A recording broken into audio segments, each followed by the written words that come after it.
it's known as the largest municipal fraud in U.S. history. So look at Rita and you're sort of like, wow, you lived like a queen for 20 years and served 8. One may argue that crime does pay. So the reason why he was diluting medication and making it spread further was 2 things. He had a large bill from the IRS that he wanted to pay, and records show it was around $500,000. And then he wanted to make $1 million donation to his church. So he wanted to expand his gross margin. He wanted to make $1 million donation to the church. This guy made millions.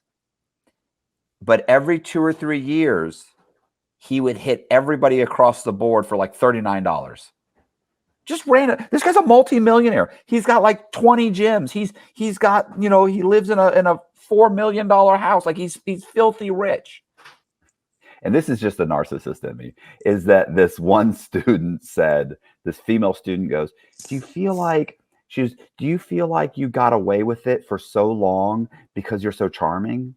And I mean, I started laughing so hard. I was like, be honest with you. Like, how close are you with your wife?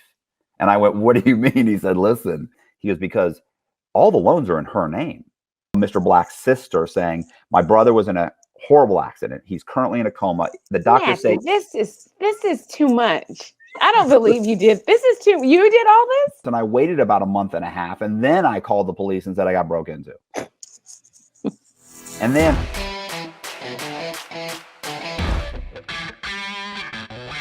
hey, this is Matt Cox, and I'm going to be interviewing Kelly Pope, and she is the author of a book about con men called Fool Me Once. And we're going to be talking about the book and talking about a few different con men and scams and that sort of thing. So check out the interview. What's going on? Tell me about yourself. Well, I am an accounting professor. I'm a filmmaker, and not now, I've been an author, but I have a new book out, which is why we're talking. And this is my sample copy, but this is it, called Fool Me Once: Scams, Stories, and Secrets from the $1 Trillion Fraud Industry. So you can see all of my notes that I take every time I read it. So that is my latest project. So I'm super excited. And I heard in your intro, you said it's about con men. It's about more than that, though. What?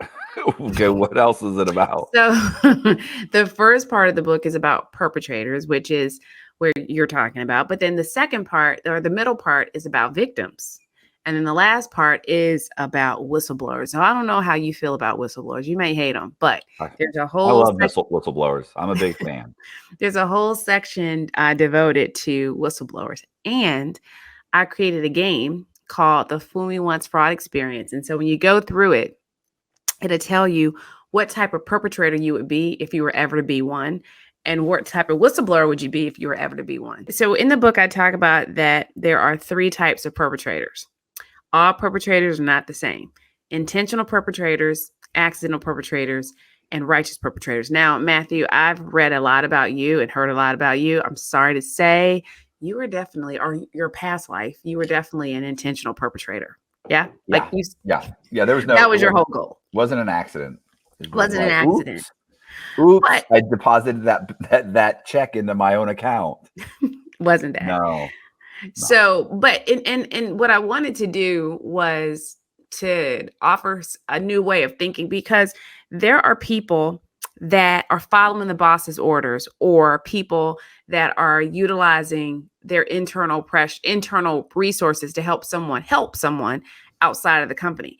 And so what I wanted people to understand is everyone is not in it for just personal gain. And so I don't think that we should loop everybody together. And so that's what the whole perpetrator section is about. So the game tells you, based on going through these various scenarios, what type of perpetrator are you actually? So it'd be interesting to see, have you play it and see if you actually are an intentional perpetrator. Maybe, just maybe, you might be a righteous perpetrator. Something tells me you could easily end up right. I'm sure I could manipulate my answers to make it look that way, but yeah, I don't think so. What I wanted to do was to allow people to think that, you might do something too. Because a lot of times we're so quick to say, oh, look at them, that's what they do. But actually, when we start talking about fraud, it's what we all do. We just the other day, you did a presentation with my students, and it was interesting to see how they were mesmerized and in agreement with a lot of the things that you did. And so I asked them, You you know, seemed if upset. somebody could, would you say? You were a little upset. You were like, when they were saying, "Yeah, that makes sense. I would do that." And you were like, "What?" I wasn't expecting them to say that, but you know, when you were talking about how you would change or increase someone's income or change someone's credit or put them in a job to make them look like they had longer employment than they did. And when I turned it to them and I said, so if Matt could increase your exam score on the CPA exam and you just needed 3 points and he could make it so that you just had the points to pass, would you do it? And they all were like, yeah, I'd do that. Yeah. So, you know, it's what I wanted to do with the book is allow people to look at, be a little bit more self-reflective, you know, because a lot of us agree to a lot of things as long as we think we won't get caught and we'll do it. Right. So that was the perpetrator chapter. So there's 3 chapters devoted to them. And then, you know, just because of your background, I'm really curious, what do you think about whistleblowers? You do like them? Yeah, I don't have a problem. Like typically whistleblowers do stuff like some companies overbilling the government, or some company is cheating its customers in some way, or lying to the public or something. It's like, why would someone have a problem with those people doing the right thing? For instance, look at the guy with gosh, he did the Ponzi scheme, Bernie Madoff. With Bernie Madoff, that guy spent 4 or 5 years begging the authorities to listen to him. I mean, I'm sorry? To listen to him, and no one really did for a long time. He went in and had presentations, and they just shrugged it off and laughed. And it was like, now you can say, oh, well, he should have minded his own business. There were thousands of people that lost their life savings that could have been saved if they'd listened to him the very first time, or done even a cursory investigation and looked into it. They could have saved thousands of people who are now living with their kids or had to sell their house, who lost everything because this guy was just trying to do the right thing. So and what tends to happen is when someone comes forward, you know, you turn the spotlight on them and sort of pick their life apart to try to figure out why they shouldn't be credible, and that shouldn't happen. So in the section of the book about whistleblowers, I come up with 3 types. There's an accidental whistleblower. You can either be a noble whistleblower or you could be a vigilante whistleblower. Now, vigilante whistleblowers, they don't mind their business at all. You know, they're just sort of the person. Imagine the older lady that's sitting in front of the window watching to see if anybody's speeding down the street, and she'll take down your license plate number and call the police and say, this person was speeding. You need to contact them. That's sort of the vigilante whistleblower. But we need all of them. Kind of like a Karen. Kind of like a Karen. You're parked in the wrong. You can't park. Like, my God, what are you doing? But you know, sometimes there's a place for a Karen. Sometimes, not all Karens are bad. Not all of them. So anyhow, what I wanted to do with the book was really help people figure out where they fit in this sort of the industrial fraud complex. And so in the middle section of the book is about victims. And so I break those into innocent bystanders and organizational targets. And all of this was inspired. I don't even know if we talked about my documentary, but I have a documentary. And so all of this was inspired by my documentary, which is called All the Queen's Horses, which chronicles the largest municipal fraud in U.S. history. Oh my gosh, I totally the woman who was doing the books for that county, and she had the horses. Yes. Oh wow, that's my documentary. Okay, so. I did not yet. She was she was telling everybody they got to cut back. They have to cut back. She's stealing the whole time. Yes, we don't have enough money. Yes. So that was really the inspiration. So I did the document. How much did you steal? 53.7 million. Over what? 20 years. Oh, over 20? Mm-hmm. They had to raise the taxes over multiple. Borrow more money, you know. Yeah. So Rita Crunwell was my inspiration because she was an intentional perpetrator. The whistleblower was a woman by the name of Kathy Swanson, and Kathy was what I categorize as an accidental whistleblower. She never suspected her boss doing anything. She just sort of stumbled upon it. And then the residents of Dixon, Illinois are innocent bystanders. And then the town of Dixon is an organizational target. So that's sort of how the documentary really inspired the work in the book. And so throughout the whole book, you learn more about the documentary. And so that story of what I learned doing the film is sort of throughout the entire book. So watch the film, then read the book. Where is the film or where? So it lives on Amazon Prime. So it's there now. So you can find it. Okay. All the Did they bought the rights or they leased? Okay. It streamed on Netflix for a year from 2018 to 2019. And then after my streaming period was up, it went over to Amazon. I think I must, I don't know where I saw it. I'm trying to think of where I must have seen it on Netflix because I just got Amazon. So I must have seen it on Netflix when it came out. Yeah. And I actually had spoken. The only reason I knew about it was someone contacted me, and that person was in communication with her in federal prison and was trying to get her to write like a memoir. And she wouldn't, right? No, she wouldn't do it. She's not doing it. But this is the thing. I think unlike you, I think you've found a calling and a voice for yourself in all of this. And so a lot of people don't do that. A lot of people, Rita has value if she would recognize her value. She does. Think about all of the municipalities she could speak at or do consulting services for and who would listen to her. They really would. So I think she's missing a huge opportunity.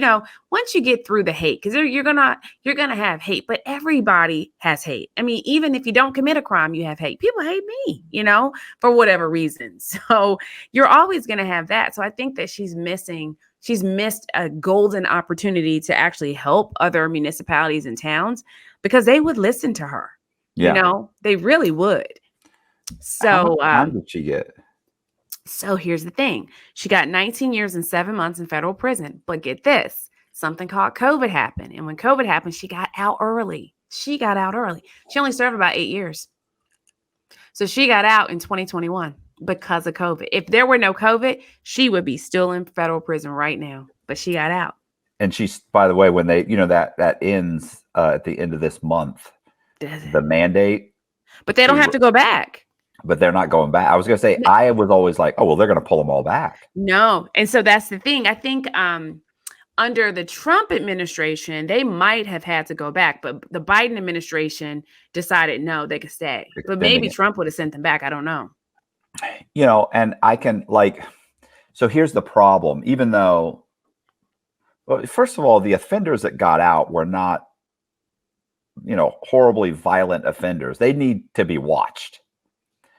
So I get letting these people out because they're just not that much a huge danger to society as long as they're monitored. But, if you've got 10 years to do, but usually some of these sentences are outrageous to begin with. So I'm kind of conflicted. Yeah, for sure. For sure. And, the interesting thing about Rita's case is because she's an icon because she's the largest municipal fraudster in U.S. history. Right. So I think it sends a bad message when the icon does less time. That's the problem. Right. If she had just been an embezzler, and let's say she walked off of 20 million or 15 million and she got off, maybe people wouldn't have even known about it. But when she got released, that made news because even still to this date, she's the largest, it's known as the largest municipal fraud in U.S. history. So that person can't get out, even if she was over sentenced, which is what I talk about towards the end of the book, because I talked to some people that do research in sentencing. It's a sentencing guidelines expert. And I interviewed him for the book and looking at Rita's case and looking at other people that were sentenced in her same class around the same time with the same amount of money stolen. It looks as though she was over sentenced. So if that being said, she actually served even still more than the other people in her sentencing class. Yeah. So it's the publicity though. And her, they want to make an example. And so So I just think that her getting out sent a very mixed message. You know, that age old question, does crime pay? And you look at Rita and you're sort of like, wow, you lived like a queen for 20 years and served 8. One may argue that crime does pay. Yeah, but she'll probably end up end up spending the rest of her life living in someone's spare room, so it's Yeah, but she's with family. I mean, so you think about how this ends. So you live with her, she lives with her brother, and she may age. Her brother may, I think he's older, so he might pass on. When he passes on, he might leave whatever he has to her. Who knows? It may be enough to live off of. You can make it. I mean, one of the things is she's not living in New York City, right. where the cost of living is crazy. She's in Dixon, so maybe the brother owns his house, or you can keep your, depending on where you live, you can keep your expenses relatively low. Yeah, So, she's clever. Obviously, she's clever. She's already thinking of ways to get around, her restitution. And once it's final that she's not going back, which it probably obviously is, and she gets a regular job, somebody will hire her. Yeah. Somebody will hire her. I mean, someone. I mean, there are things she can still do. But just imagine if she were willing to create a platform, like a podcast. I mean, she would be.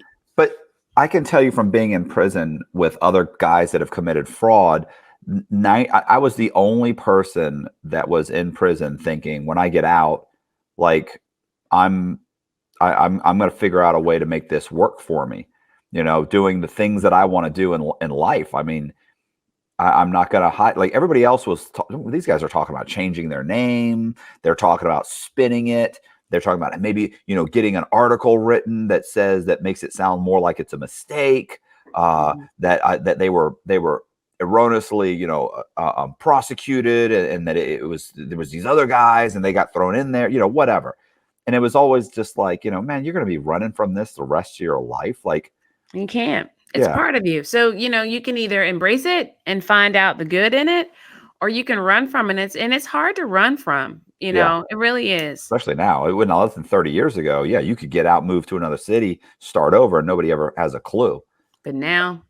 Yeah. I used to always say, listen, man, everybody likes a comeback story. Yeah, you do. What's the problem? Like, you just turn it into a comeback story, turn it into a story of redemption. People love that. Pierre Rossini, in the 1990s, was a 20-something-year-old Los Angeles-based drug trafficker of ecstasy and ice. He and his associates drove luxury European supercars, lived in Beverly Hills penthouses, and dated Playboy models while dodging federal indictments. Then, 2 FBI officers with the Organized Crime Drug Enforcement Task Force entered the picture. Dirty agents willing to fix cases and identify informants. Suddenly, 2 of Rossini's associates, confidential informants working with federal law enforcement, were murdered. Everyone pointed to Rossini. As his co-defendants prepared for trial, U.S. Attorney Robert Mueller sat down to debrief Rossini at Leavenworth Penitentiary, and another story emerged. A tale of FBI corruption and complicity in murder.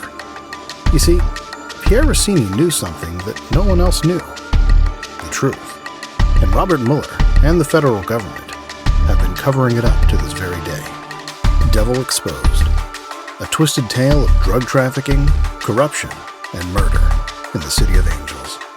Available on Amazon and Audible. So something sometimes people ask me is what's my favorite story, and so I always start with All the Queen's Horses because because I did the documentary about it. It sort of goes with me, and has been with me for such a long time. But there's other stories that are throughout the book. So one of the things that I like to tell people is, although I'm a professor, the book is not a textbook. It's story-driven, character-driven, and it's a fun read. I wish I had met you a year ago because you would have been in it. You would have been great.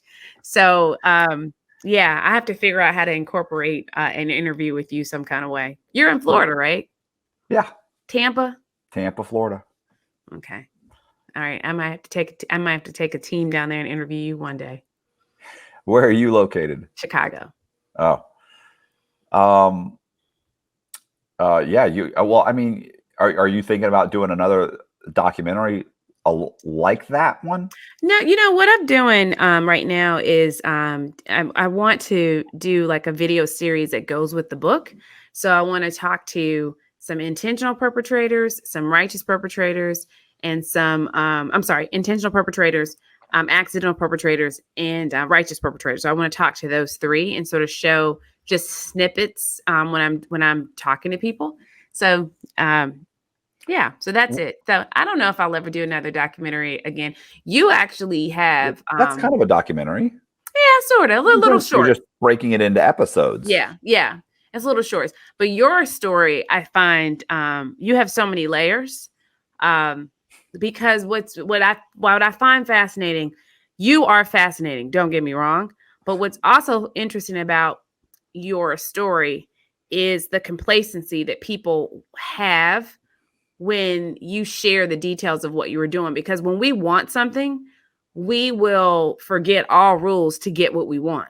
Right. So if I wanted a loan for my business, or if I wanted a house, and I needed this loan, and good grief, I fell in love with this house, and it's $600,000, and I only qualify for $400,000. But there's this person that could help me get what I want. I know I can pay for it. Right. That I might be like, hey, Matt, a lot of us would be that way. And I was just talking to a friend of mine yesterday, and she's always talking about how she doesn't have enough money, what she complains about all the time. But yet she qualified for a $700,000 house. And I said, how did you qualify for a $700,000 house? If you're struggling to pay your rent now, right, how are you going to double that and not struggle? She's like, I don't know, but I qualified for it. So I thought about you. I was thinking, yeah, something's not right. Like usually you qualify for less than you think. You know what I'm saying? Usually not it's more. Like you're looking for 200,000. Like something that you explain to my students is even with your debt to income ratio, right? That is a real thing. I mean, between your credit score and those two things, they have to talk and make sense. So even if she has superb credit and low debt, she still has to have the cash flow. So when she told me she qualified for that much, I'm like, yeah. Is there something shady going on here? That's what I thought about, because I knew your case. Yeah, you gotta. Yeah. Well, the big problem is a lot of people. Oh, I qualify for it, or I'll figure a way out. Figuring a way out doesn't mean you qualify like that. I can afford it. You think you can afford it. Like if one or two things go wrong and you go into the hole, then you don't qualify for it, because all that's taken into consideration. Yeah, and then the tough thing about what you're seeing in our economy is with all these layoffs is that package doesn't get you that far. So when you think about these types of ethical scenarios people find themselves in, or what they're willing to agree to, a lot more of us are willing to agree to doing some shady stuff than we think, because of just life tension and pressure. All your students were, it's a few points. What about like did you say like if you could qualify, but you couldn't quite qualify, you didn't have enough money, but the guy you were working with was willing to alter some things, and they were kind of like, I don't see that what's a big deal. Well, I mean, all of that's fraud. Yeah, but they saw nothing wrong with it, because when we want something, all bets are off, all rules go out the window. I want this, how can I get it? And so right.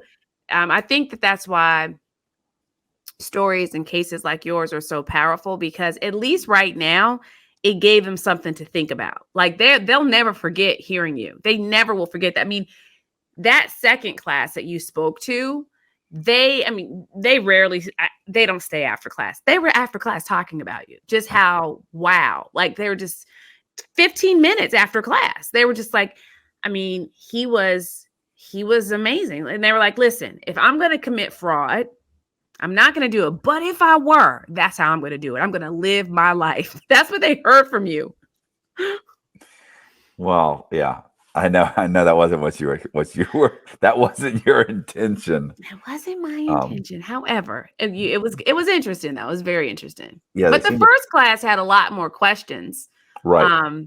Well, once they started getting going, the second one, once you prodded them a little bit, they started, the problem is that, you can always kind of tell what someone's thinking by the questions. That's a good point. Absolutely. When they start to, well, how did you get caught? Well, is this still possible? Well, it's like, hey.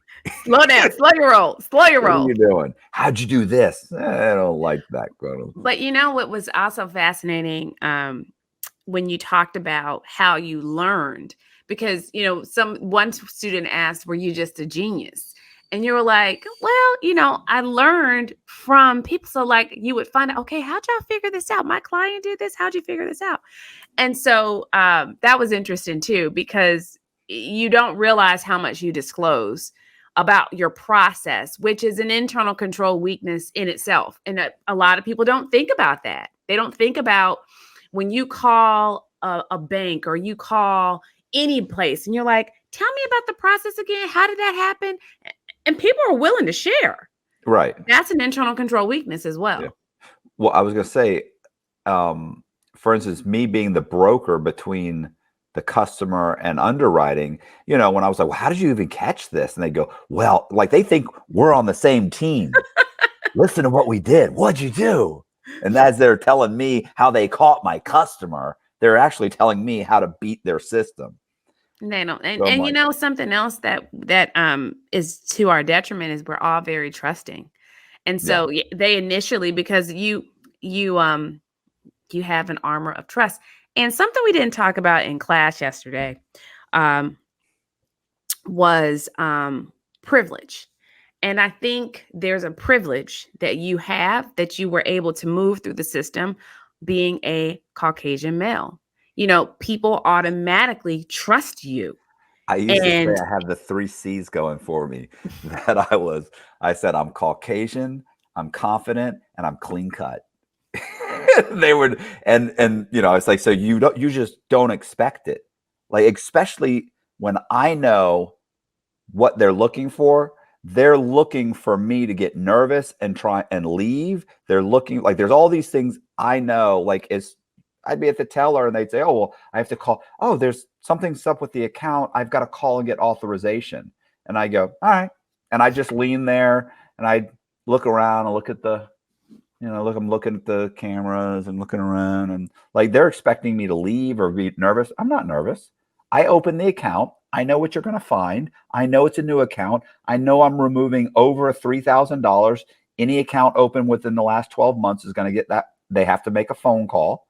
I know they're going to review it. They've reviewed it before.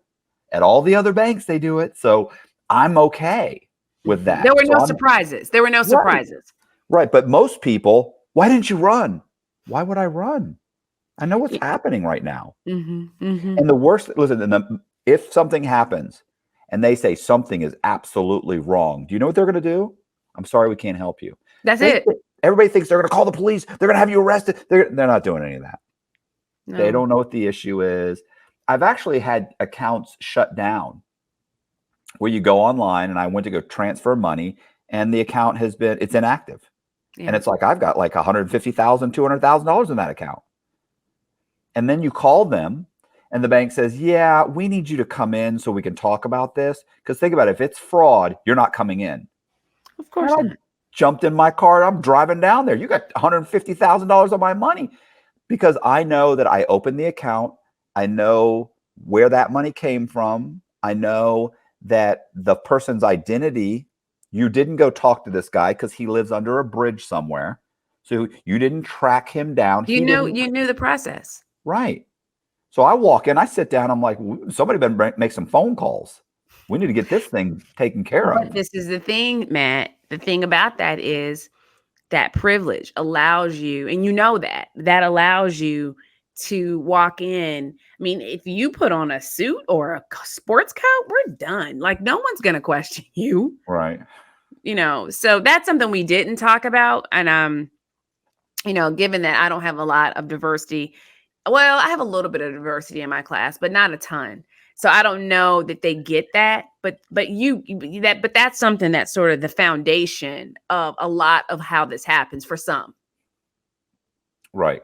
I don't know, even for me, I don't know that I could walk in and do that and not, I mean, they might call the police on me, maybe, where they won't call the police on you.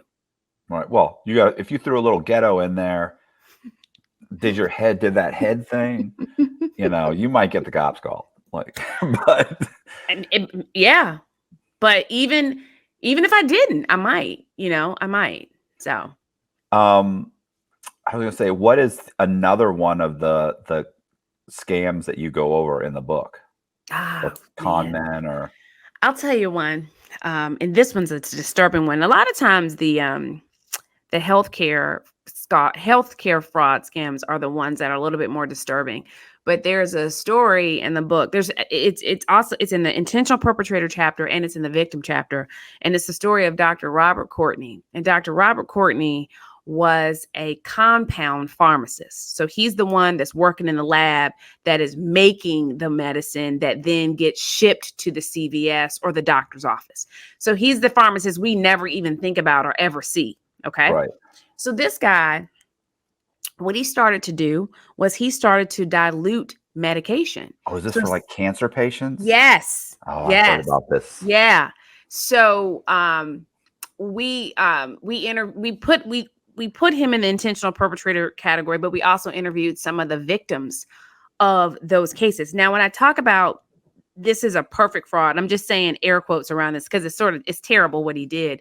But when you think about how fraud is discovered, if you have a stage 4 75-year-old pancreatic cancer patient that dies, you're not really going to question it.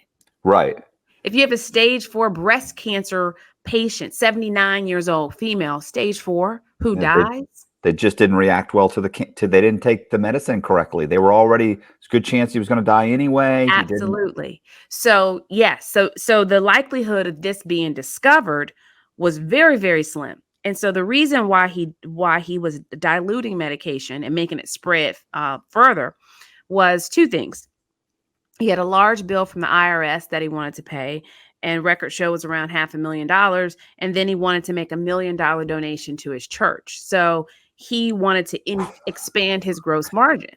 He wanted to make $1 million donation to the church. So he was a good Christian. His dad was a pastor, so he grew up in the church. Wow. So giving to the church was more important to him than helping save this cancer is the patients. thing. This is the thing. Like we already just talked about. Like, were you going to save the life of a person that's stage 4 pancreatic cancer, or stage 4 breast cancer, and you're 80 years old? Probably not. And so what happened, the way it was discovered, was really interesting because one of the nurses that worked in the oncology office of the doctor started getting really concerned because the patients weren't showing the traditional cancer patient signs. So if you have cancer and you're going through chemo, what do you think that you're going to see? Yeah, they're going to be sick. They're going to get tired afterwards. But you were saying he just diluted it. So think about this. Some of the medication had no medicine in it. It was just saline solution. So what she started to notice was they didn't have nausea. They weren't losing their hair. They weren't getting thinner. There's some things that you expect. And just like you said, the chemo responds differently to all people. And that's something that we always say. And that is generally true. But my father passed away from non-Hodgkin's lymphoma. And when he went through chemo, he got sick immediately. So there are some things that are sort of standard. So the nurse started to get concerned that why aren't my patients showing some of the signs? Like they're not losing their hair. They're not nauseous. They're not extremely fatigued. Now they had other signs because they were deathly sick. And so what she decided to do was she took a bag of the medication and sent it to the FDA because she was so concerned about it. That was one thing she did. Let me back up a second. Something else that she had a good relationship with the pharmaceutical sales rep that came to their doctor's office. And she was talking about how busy she had been with all the patients. And the sales rep said, that's odd because the Dr. Courtney hasn't purchased enough medication for you all to be as busy as you're saying. So those two things. So between you're making faces. You understand what I'm saying? No, I understand. It is amazing that those two people were so in sync with.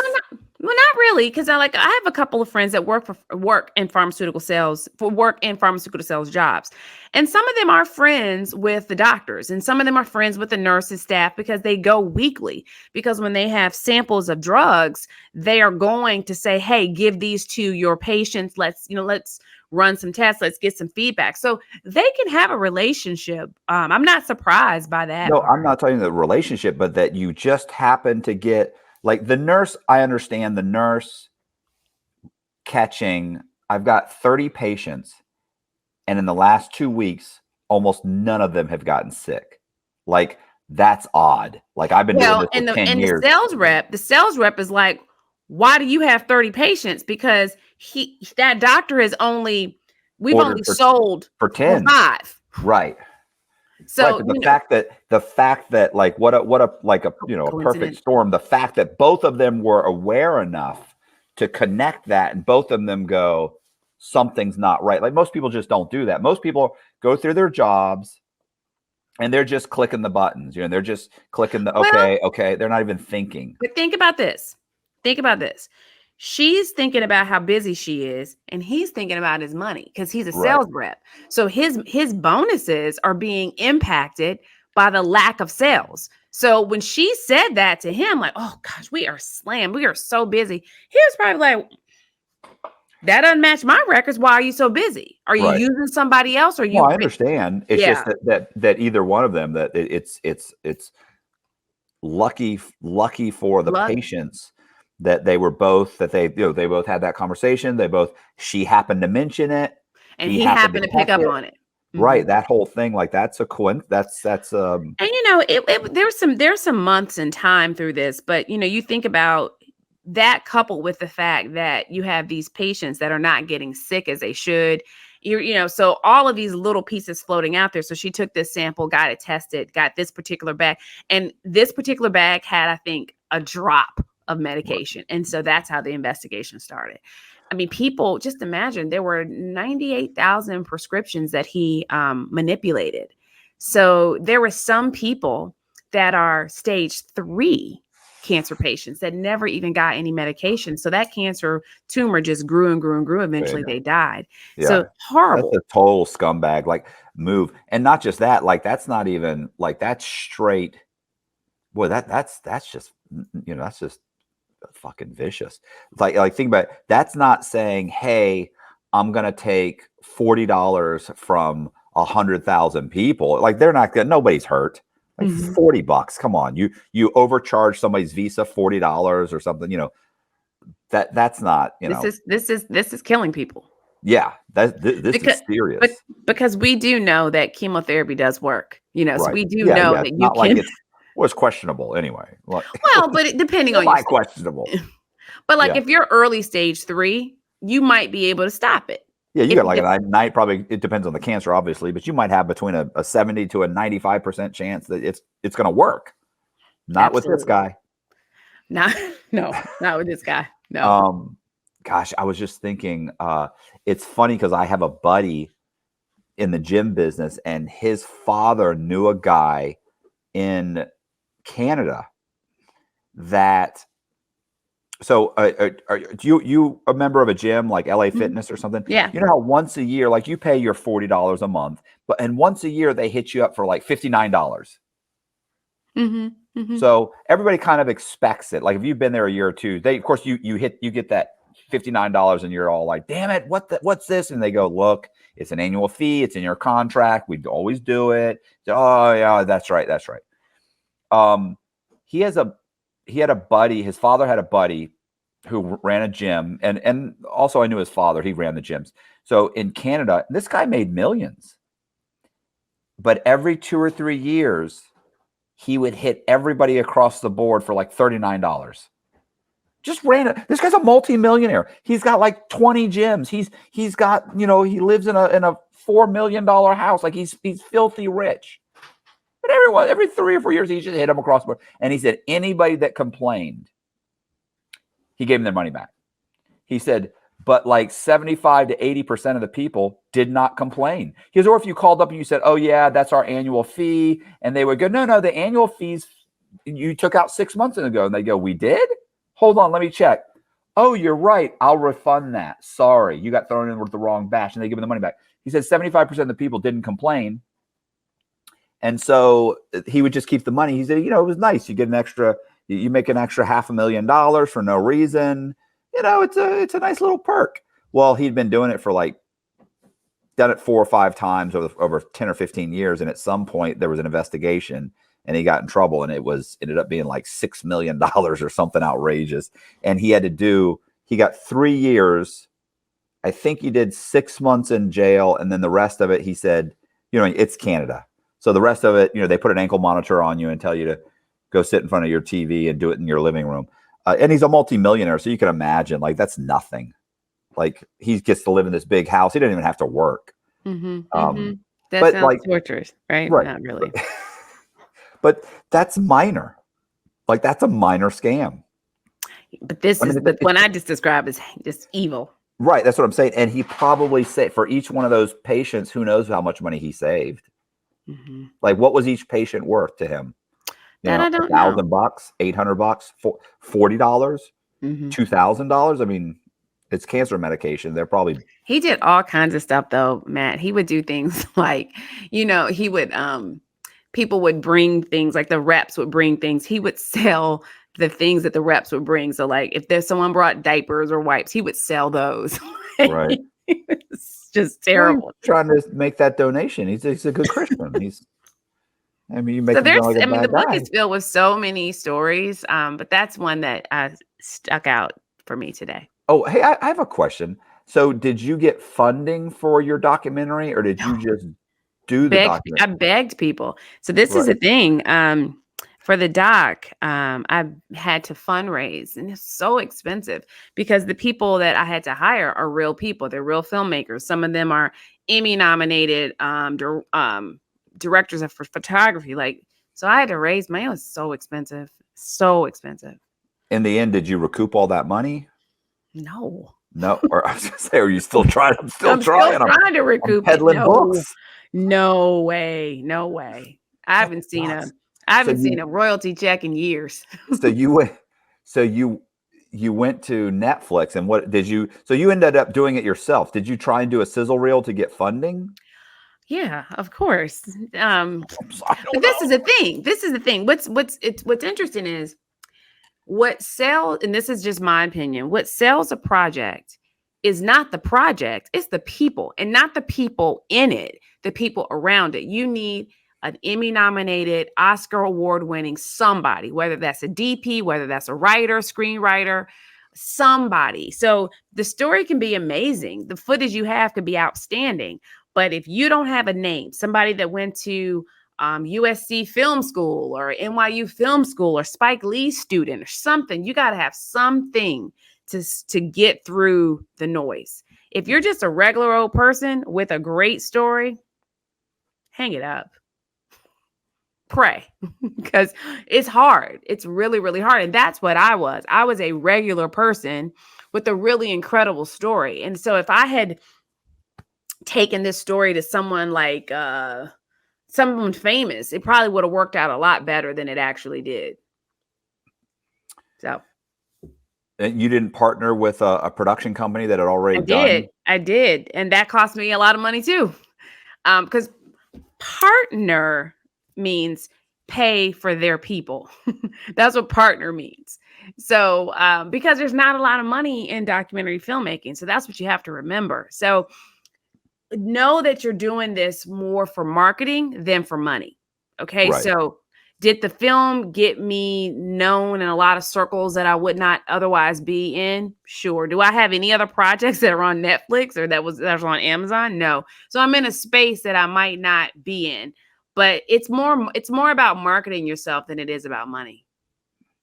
Well, yeah, I was going to say that, but now you can say I've had my documentary ran on Netflix. It's currently on. What would you rather have? Would you rather be able to say that? Or would you rather have the money in your pocket? Well, but if you do another one, then you're that much further ahead. If you did another another doc. This is the thing. If I ever do a project again, I gotta walk into it with the funds. Like someone's gotta, there's gotta be a studio attached to me that wants to just give me the money for the ideas that are in my sizzle. You have to do a sizzle, and you have to be able to walk into Netflix and have them say, look, we're going to give you $1 million to do this project. And now that Netflix is dominated by the stars, like that's hard as a regular person. So, and you need a broker. You can't just walk into Netflix now. You got to find a broker that does that for you, which you probably got to pay or give them a percentage. So I think Netflix 8 years ago was probably way different than Netflix is now, because there are just too many stars there. Like the Obamas have movies there. Like, come on, there's no place for me. So, well, you're very negative. I'm just like that. Buried by the U.S. government and ignored by the national media, this is the story they don't want you to know. When Frank Amadeo met with President George W. Bush at the White House to discuss NATO operations in Afghanistan, no one knew that he'd already embezzled nearly $200 million from the federal government, money he intended to use to bankroll his plan to take over the world. From Amadeo's global headquarters in the shadow of Florida's Disney World, with a nearly inexhaustible supply of the Internal Revenue Service's funds, Amadeo acquired multiple businesses, amassing a mega conglomerate. Driven by his delusions of world conquest, he negotiated the purchase of a squadron of American fighter jets and the controlling interest in a former Soviet ICBM factory. He began working to build the largest private militia on the planet, over 1 million Africans strong. Simultaneously, Amadeo hired an international black ops force to orchestrate a coup in the Congo, while plotting to take over several small Eastern European countries. The most disturbing part of it all is, had the U.S. government not thwarted his plans, he might have just pulled it off. It's insanity, the bizarre, true story of a bipolar megalomaniac's insane plan for total world domination. Available now on Amazon and Audible. So listen, I'm going to tell you something. This is good for a scam. So I know, and I'm not going to tell you the name of the guy. So I know a guy that I've dealt with, and we've been on, he's actually been on, like, I don't want to say, we've had some interactions. And after we'd had several interactions and talks, and, he says, listen, like, I feel comfortable with you. I'm going to tell you something. I said, okay. So he calls me back. He goes, I'm only telling you this because you're the only person that will really understand what I did and appreciate it.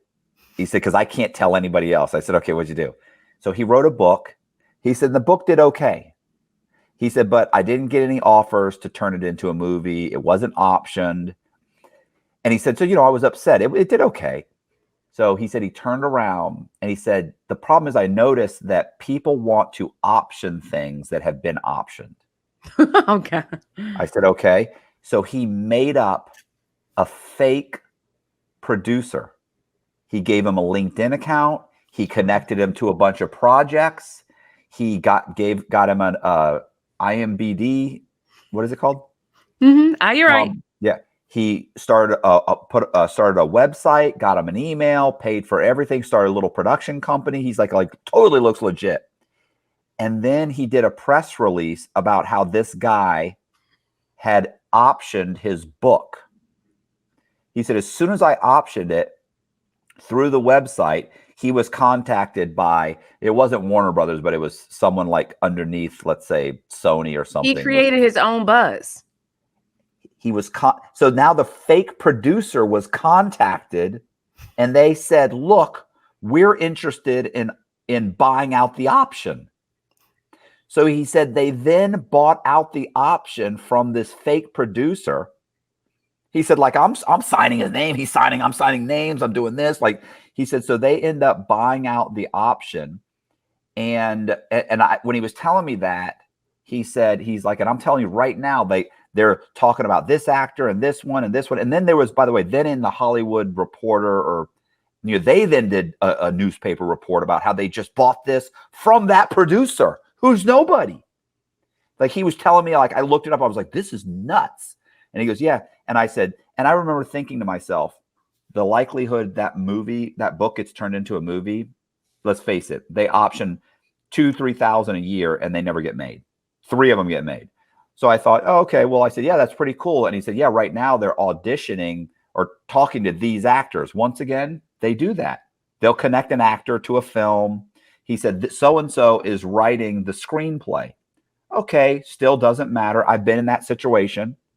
It never went anywhere. But guess what? They started filming the thing about 3 months ago.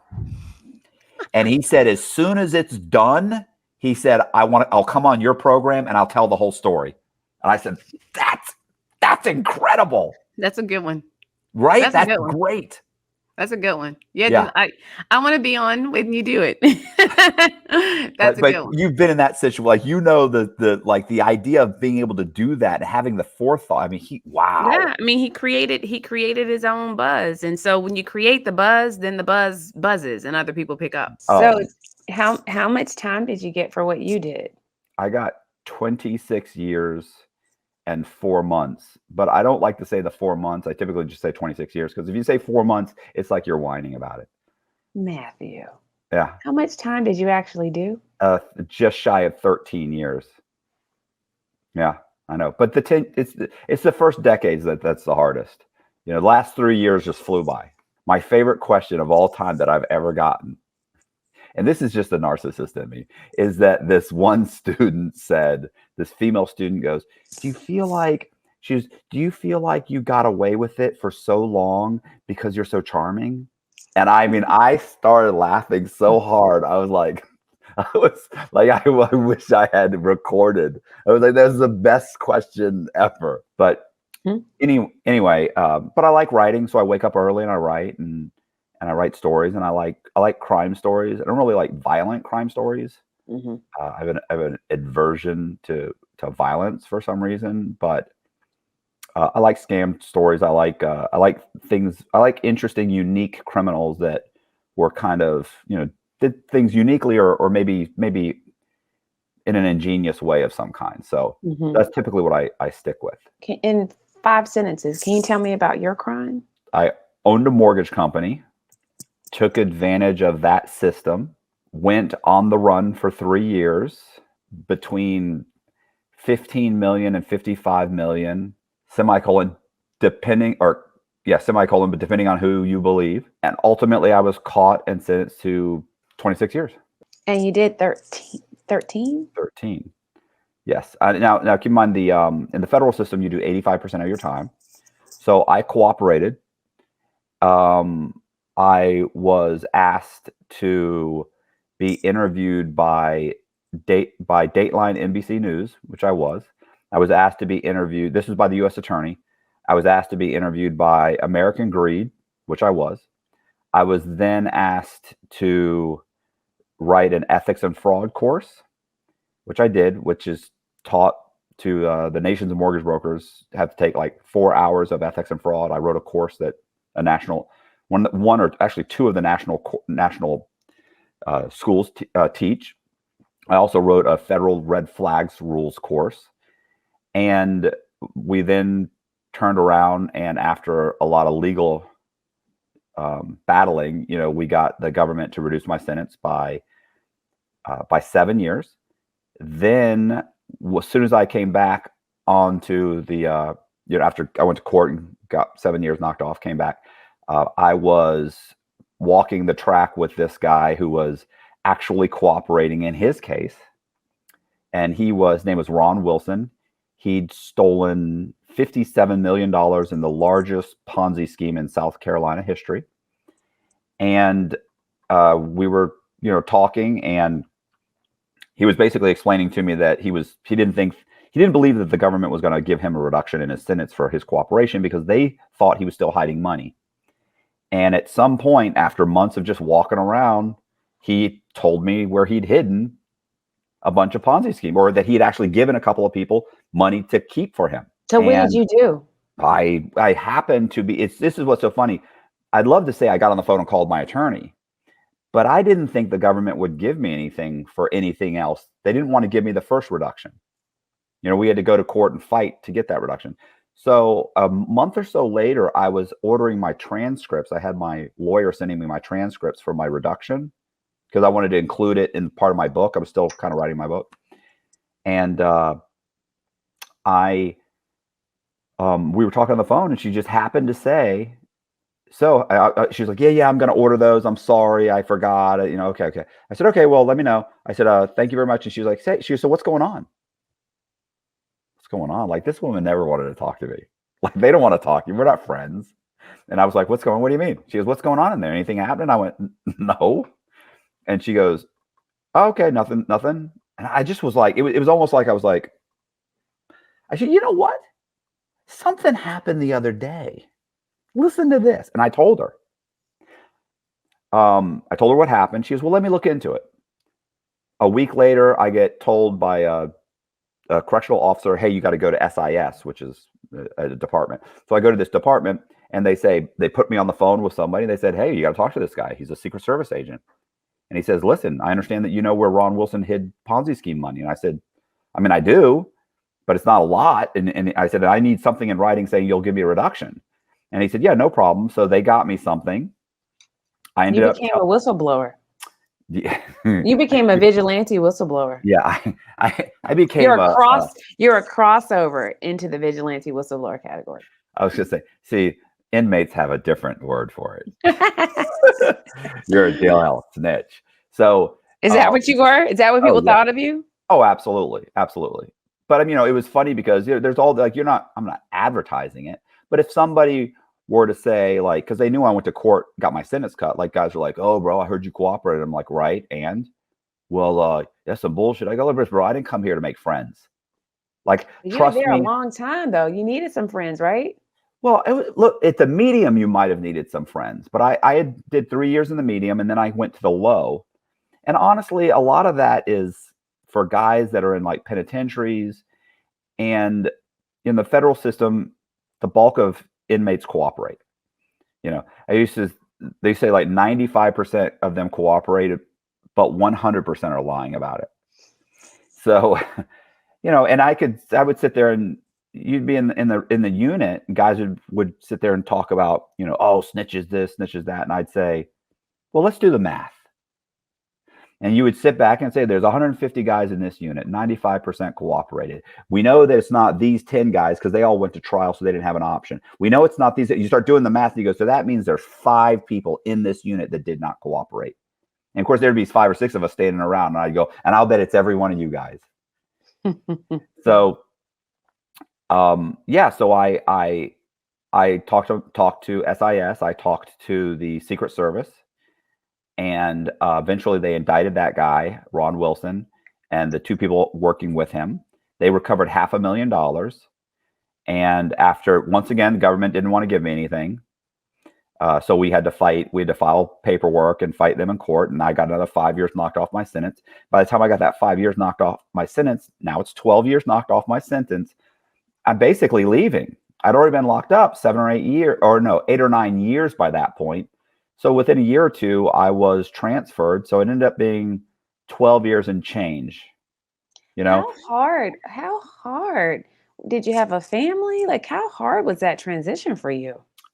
Well, one, I'd been on the run for 3 years. So and how was that? I'd essentially abandoned my family anyway.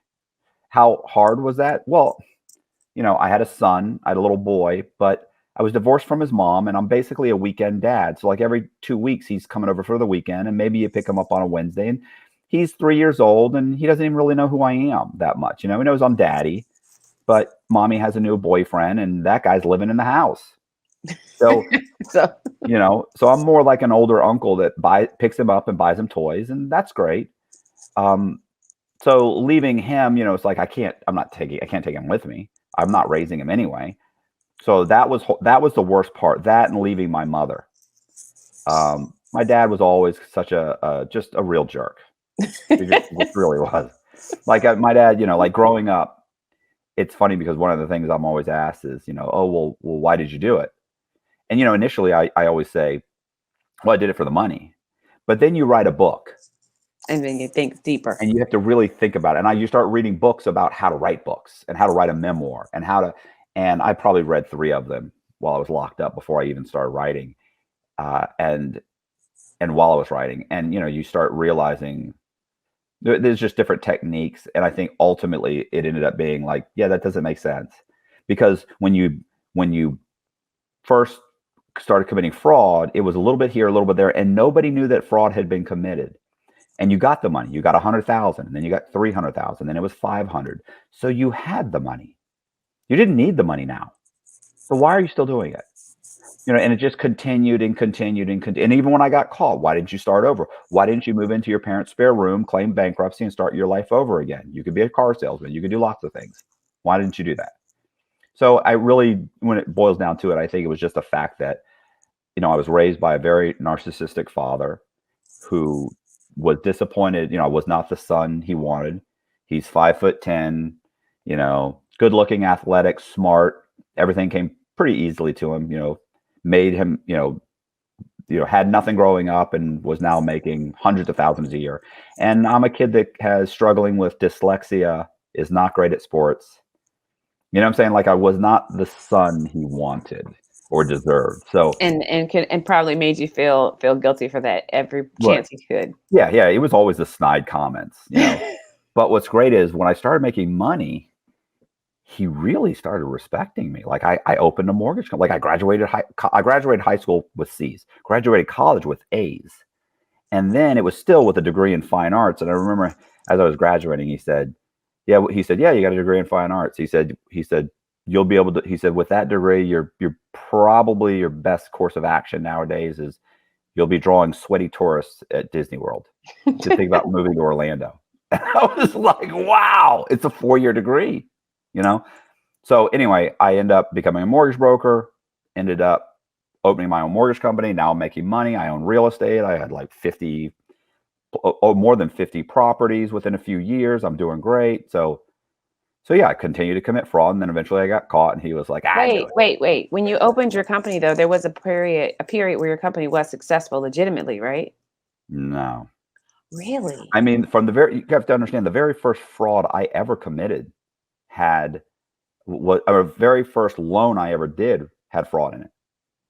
And what was that fraud in that loan? You have to understand, I like banked everything on being a mortgage broker.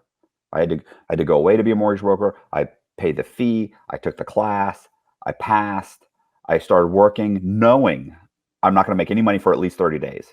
And I was working 80 hours a week. I was before everybody stayed till 8, 9, 10 o'clock at night. They gave me a key. So by the time I had a couple of loans going, like I'm a month behind on my car payment, might have been 2. My mortgage is behind, like it's not good. So I really need this loan to close. And it turns out that I brought the loan file into my manager, and she opens the file and she's fumbling through the paperwork. And there's one document she pulled and put to the side, and she said, "It's a perfect file, looks great, but on the verification of rent for your borrower, she was 30 days late on her rent in the last 2 years. That's a deal killer. It's over. You're not lending money to somebody who pays their rent late. They're going to pay their mortgage late if they paid it all." So I just was like, oh my God. And I remember she while she was telling me this, she pulled out a bottle of whiteout, the old ones, not the spit, but the one that she starts. She's like, "Yeah, so here's what's the problem is." And I'm sitting there going, what's with the, and then she handed it to me. She said, "So if I was you, I would wipe that out. I would make a copy of it and stick it back in the file." She goes, "They'll never catch it." I was like, that's fraud. I could go to jail. And she goes, "Worst that happens is you get fired. Nobody's calling the FBI. You'll be fine." She goes, "I do it all the time. It's going to be fine. There's a lot of documents in there." And I was like, wow. So I trusted her. I whited it out, put the document back in there, sent it to underwriting. 3-4 days later, I'm freaking out for 3 or 4 days. Like, I didn't sleep for 4 days. So 3-4 days later, they call me. They say, "Hey, we're ready to close." And we closed. We closed a few days later. I got a check for like $3,500. I'm thrilled. And then you're back in business. You're paying your rent. You're paying your car note.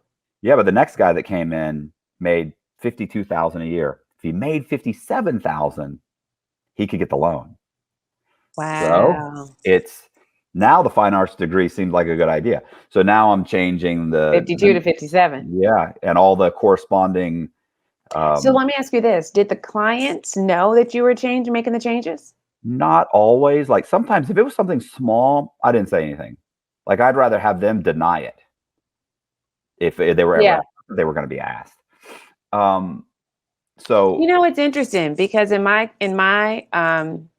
categories, right, you are almost a cross between a righteous perpetrator and an intentional perpetrator. And you're a little bit more righteous than you are intentional, just based on how your story started.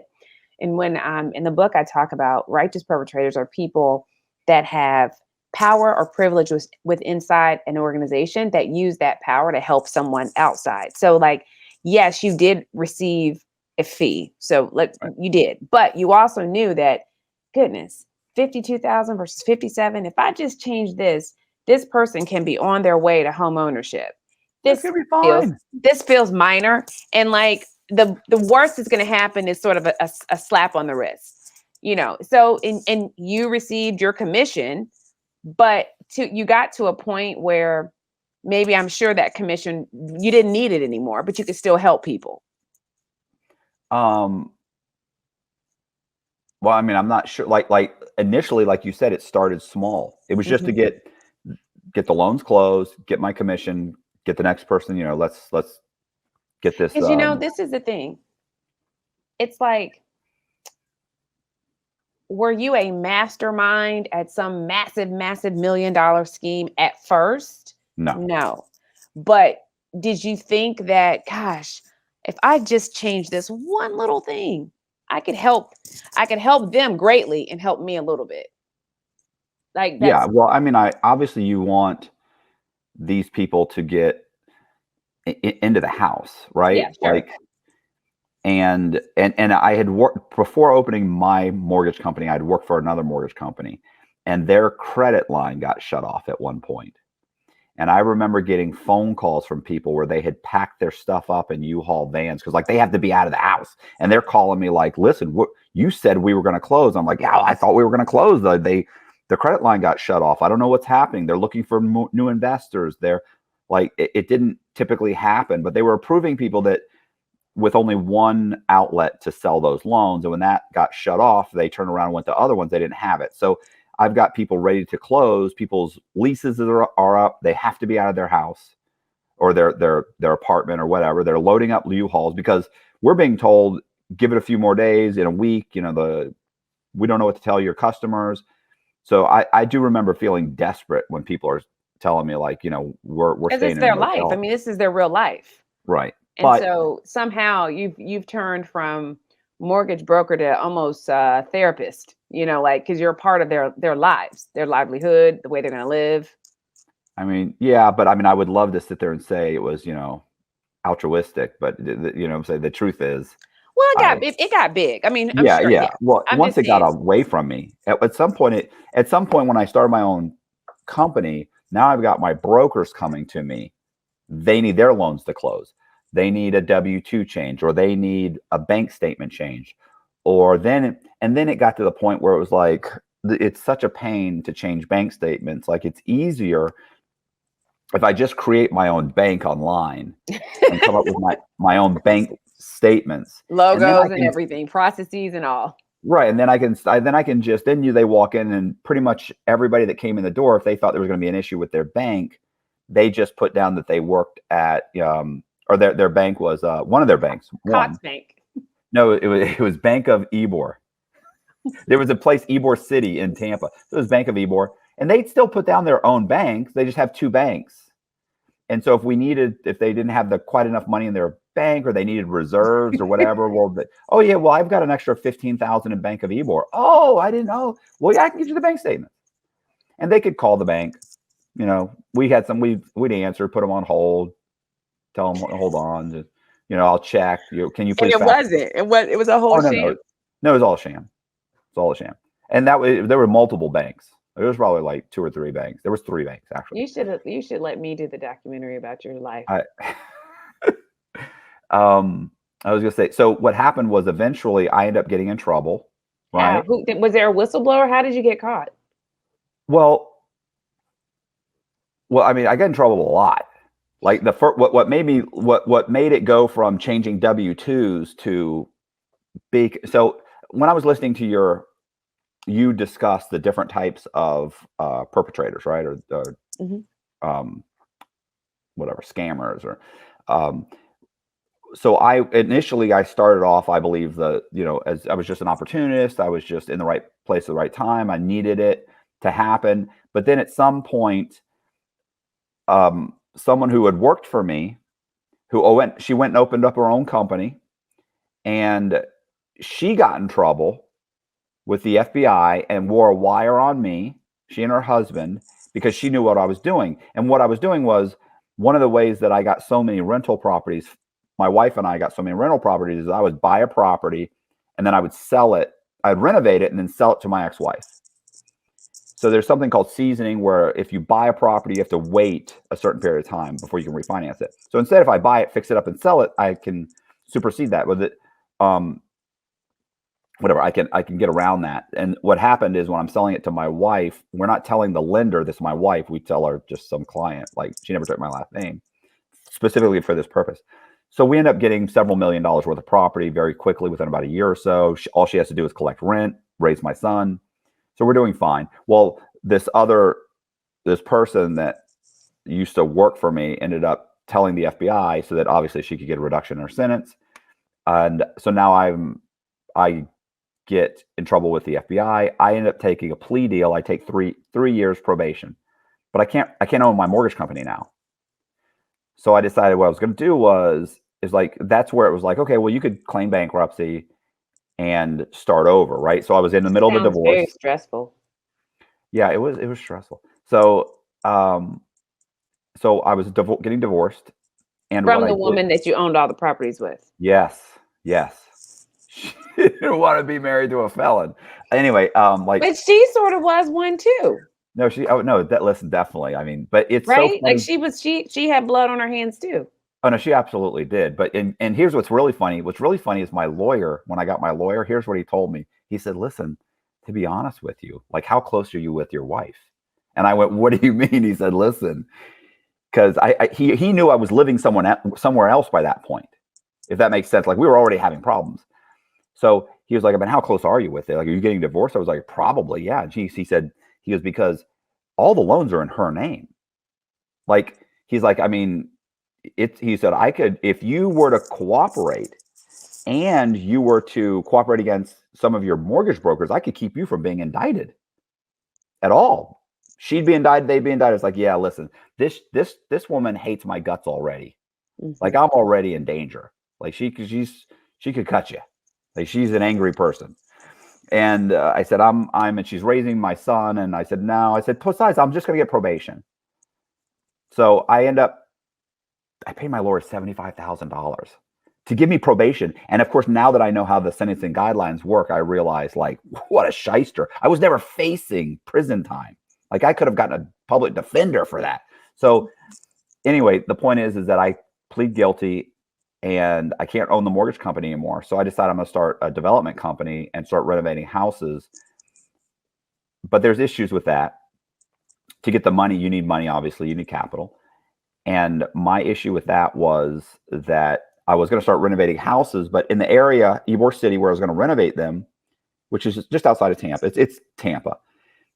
Properties are selling for, like, the average price is like $75,000. So you can buy a house for, let's say, $40,000, put 20 in it, sell it for 100.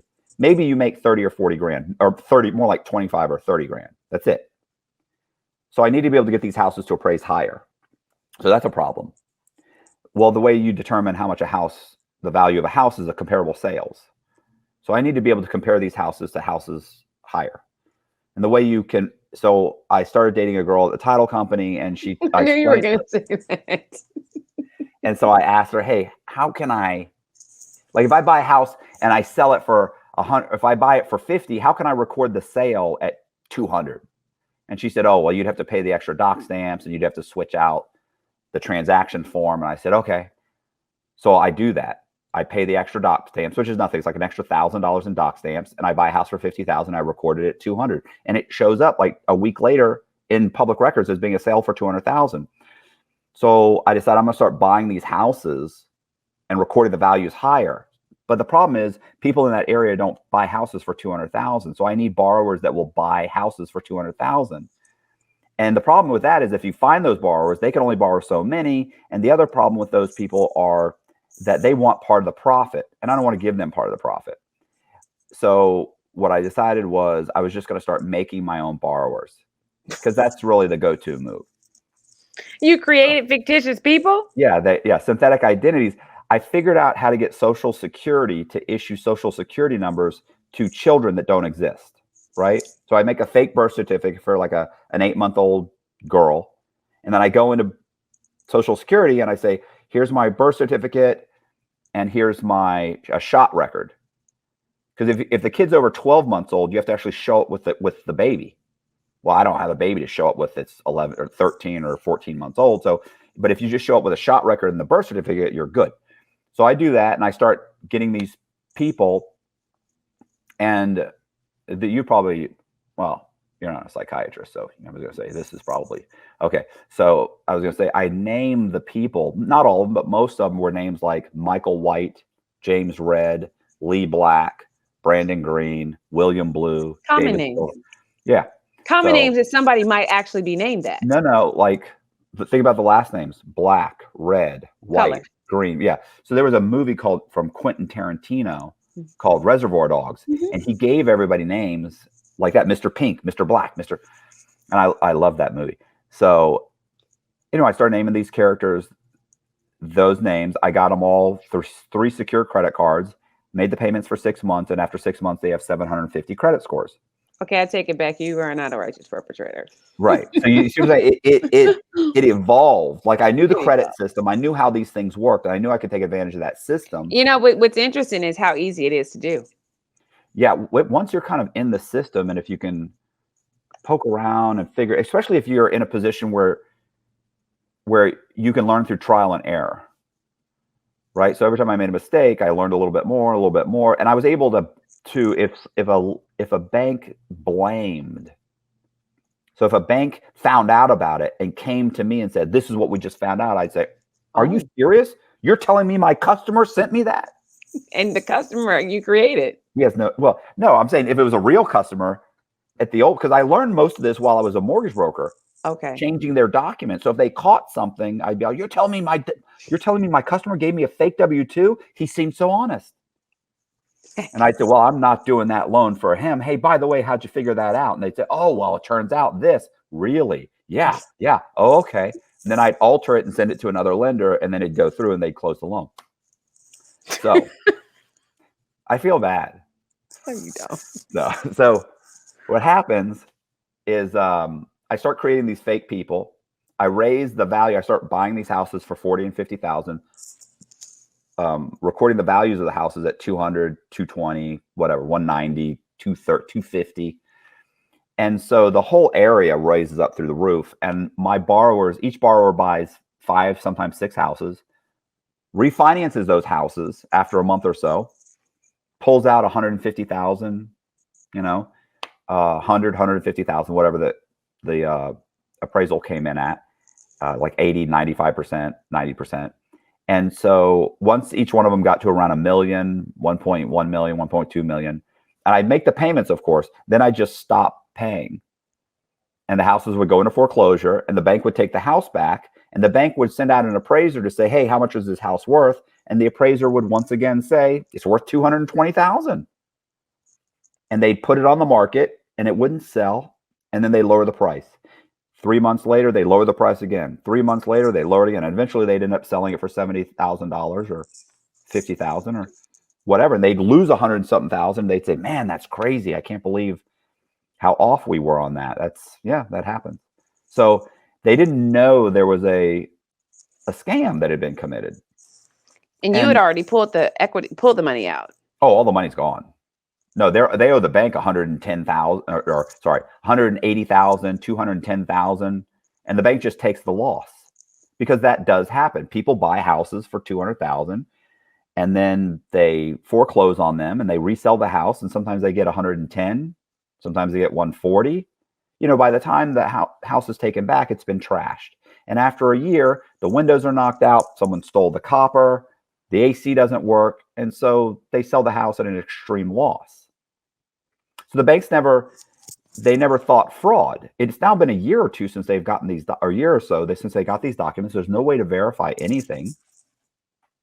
And if they did look into it, like if they obviously sent letters, or they'd send somebody by to try and serve you with paperwork for the foreclosure, I would type up a letter. I would type up an article. I'd take an article from the newspaper and I'd insert my borrower's name into the article, saying like there was a 12-car pileup on I-75 and someone was life flighted to Tampa General Hospital, and I'd put Mr. Black in there.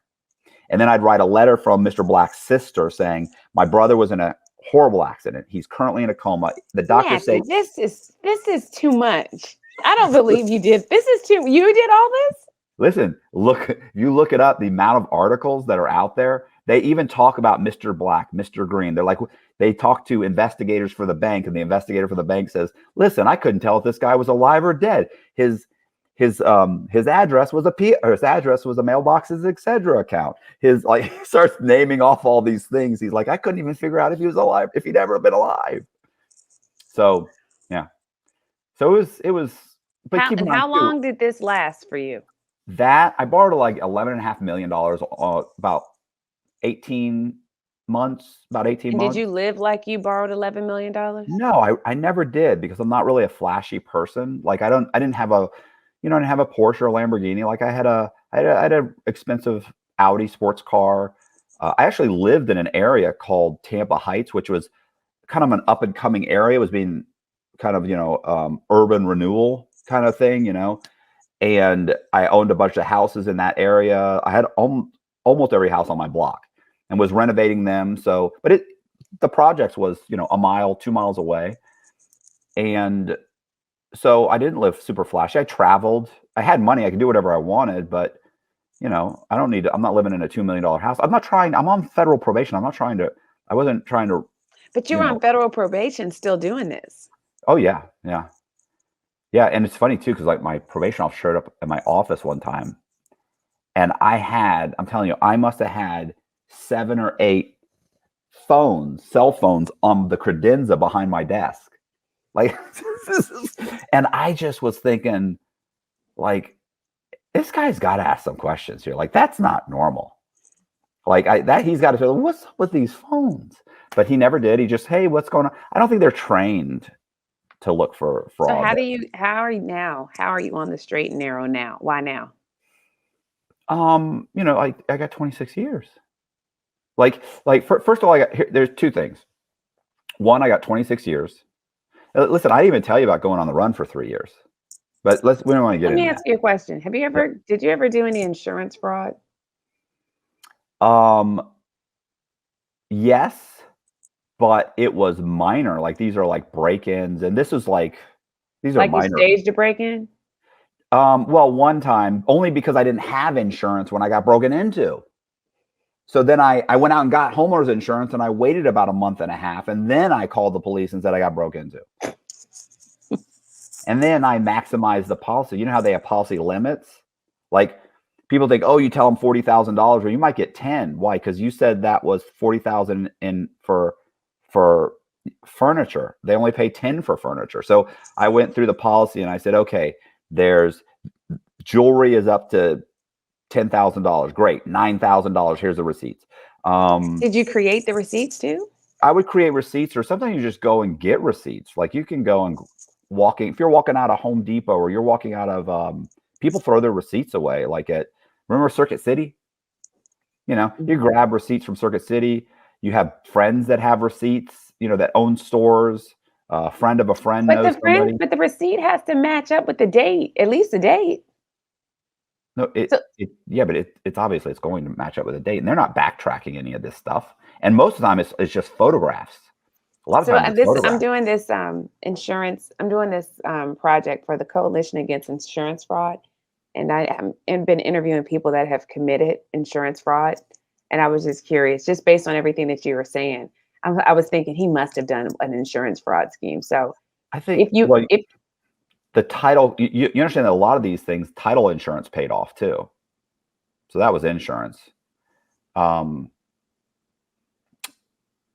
it's not normal. The title fraud that I've committed is more than your average fraud, right? Like it's a different type of fraud. It's a different type of insurance fraud. But it still falls under an insurance category? Yes. Well, for instance, you're buying a house. So you own the house. Let's say I own a house. And I own a house. And on Monday, they do the title search. So they search the title. But it's not going to close till Friday. So I know it was searched. I know it came back on Monday. You call the title insurance company, you say, hey, listen, when did you get the title policy back? Oh, we got it back yesterday. Oh, okay, thanks. You immediately go and record a lien on the property for a new roof and the windows and whatever. It's $25,000. So then the house closes on Friday. You wait a week, you go to the new homeowner and you say, hey, what's going on? Where's Matt Cox? Oh, he sold us the house. He did. Well, he never paid me this $25,000 he owes me, and I have a lien on this property. Who'd you close through? And they go, oh, we closed through lawyer's title. So he goes to lawyer's title and says, hey, I did a bunch of work on this house. And he shows them the $25,000. Then they go, no, we searched the house. He said, what are you talking about? I have a lien on it. They go back and search it and go, man, we missed the lien. He recorded it 2 days after we searched the policy during what's called the gap period. So we owe this guy $25,000. So they have to pay him $25,000. Now they can turn around and call and go to me and try and get the money from me. I said, nah, that guy did horrible work. I'm not paying that guy. And they go, we already paid him. Well, here's the thing. What I learned from dating the girl at the insurance company or at the title company was this. If there's the dispute over the fee, they have to pay it. So they won't sue me because I have a dispute over this guy, but they missed the title. And by law, they have to pay it. They cannot sue me because there's a dispute.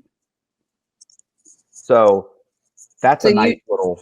You did this? Yeah, I've done that a few times. How much? Do you know how much you did it for? No. You didn't get caught for it, though. No. Listen, there's so much stuff I didn't get. They never charged me with credit card fraud. Every one of those people every one of those identities, which I almost never talk about, they also got probably $50,000, $60,000 in credit cards. They also got if I knew I was about to dump the guy, I'd go out and get 3 or 4 personal loans through Bank of America, Wells Fargo on the synthetic identity person. Right, because I can get another $100,000 out of this guy. Like I might have got $600,000 or $700,000 for the property. I can get another $100,000. So how much did you make doing all this, Matt? I feel like a lot of that money went to other people. It went back into the properties. So they said it was they said my mortgage company did 40 million. But keep in mind, that was just basic fraud. There was no real money involved. Like that's money, fraudulent loans going to buy houses. So that's not really like money in my pocket. Sure. The other one is after they sold everything, it was $15 million that they said I did. Well, first they said it was like 25. Then we got it down to 15. We argued. And then they said, well, there's 9.5 million missing. And then we argued and I got it down to 6 million because they just didn't want to do the paperwork. So my restitution $6 million. At one point, it was probably legitimately 9.5 million. I'm sorry. Yeah, 9.5 million. You're amazing. You're amazing. I think a lot of it has to do with your upbringing, though. Like, I think just probably that ongoing emotional abuse. You were out here, you're like guns blazing. You're just... I was gonna say, it's funny if you read my book, like there were all these little tiny things that my father, like when someone they say like, think back, like what's a story you can tell about your father? Like I have all my stories are like, they're rough, and they're not rough in a brutal way. They're rough in a way that at the time I laughed about it, and looking back, I'm like, you don't say that to a kid.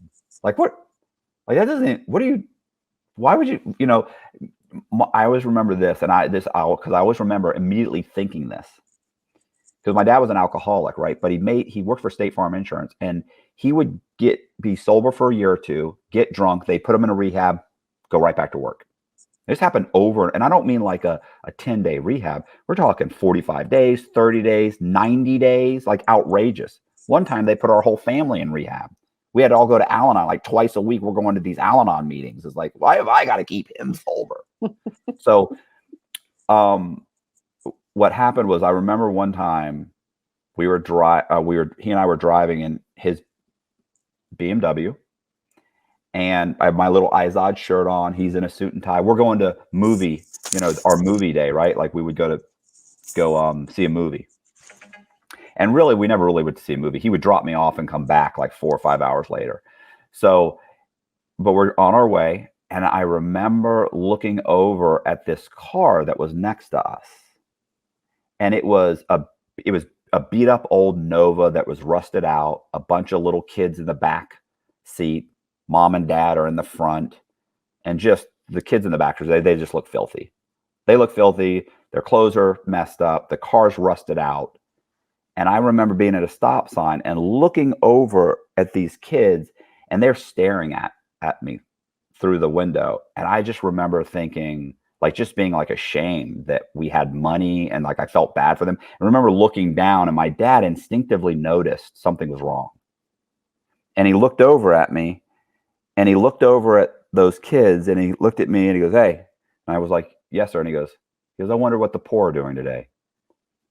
And I just went, and then he just kind of chuckled and laughed. And I remember thinking, wow,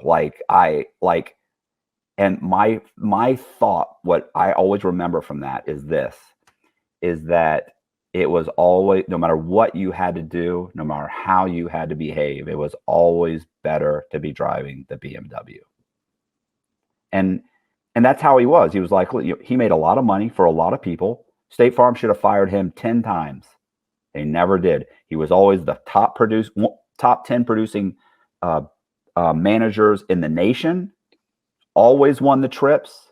Always taught the classes.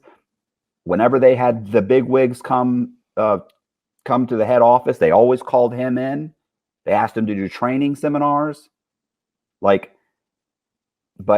every 2 years we got to throw this guy in a rehab. But that's okay. It's okay. He showed up one time and talked in front of 1,000 people drunk. They had to practically pull him off stage, put him in a rehab, get him back to work. You could behave however you want. If you're the star. Exactly. As long as you make everybody a ton of money. And I just remember thinking that. I remember my mom said one time, I remember asking her, because God, they used to fight all the time. All the time. And I mean fights like where she'd get all the kids, put them in a car and drive and leave for a couple of days. Come back. And I remember thinking, why? Like, are you that in love with him that we're going back?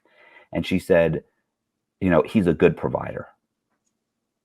So it was like both of them, you know what I'm saying? Like they need, she had 4 kids. What's she going to do? Mm-hmm. Mm-hmm.